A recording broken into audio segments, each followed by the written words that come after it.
Those who thrive in this world are those who understand that it's about spectacle and not about substance. Fascism is all about symbol and sensation and spectacle. And so by creating a political world of spectacle as opposed to a world of substance, you actually create outlets and openings for fascism which weren't there before. And the rise of the far right across the world, to some extent, is a result of the complete degradation of political journalism.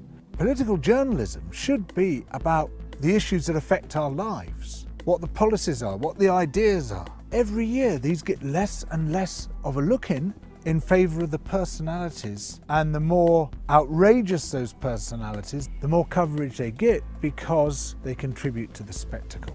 Good reporting requires real depth, it requires knowledge, it requires research, it requires time, it requires money. Sure, there are still some great journalists, but they work at the margins. Whereas the journalists whose work is central are the ones who do the least actual journalism. They're the ones who mouth pre-existing positions. In the extreme case, they're the newsreaders who read somebody else's script. Look at who gets interviewed in the newspapers. By far and away, the biggest category of people who get interviewed is actors. There's loads of professions in the world, loads of people doing really interesting and fascinating things, and yet it's actors. And of course what the actor represents is spectacle. The actor is there to present spectacle because spectacle is the central feature of the media and substance is peripheral. Why have we become obsessed by particular figures and particular personalities? Could it be because that's the only thing of politics we ever see? Actors on a stage put in the spotlight rather than the people that they affect, rather than the issues, the policies, the real world impacts. It's not about the powers that shape the world. It's not about institutional power, because to deal with that, not only do you have to do some real journalism, but you also have to challenge and confront powerful interests. And if you want to get on in the world, you do not challenge and confront powerful interests. That's fatal.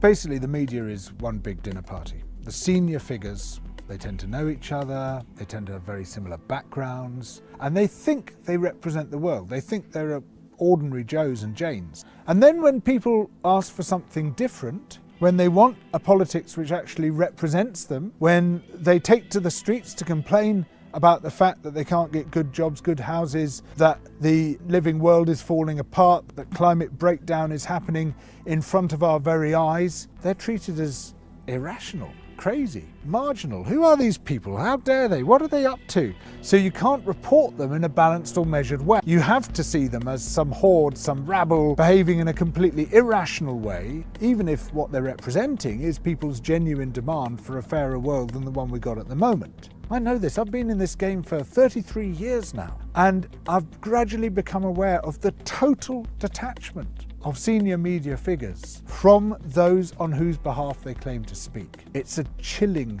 realization to see just how removed, how unrepresentative of the world that they claim to report. So is the media reformable?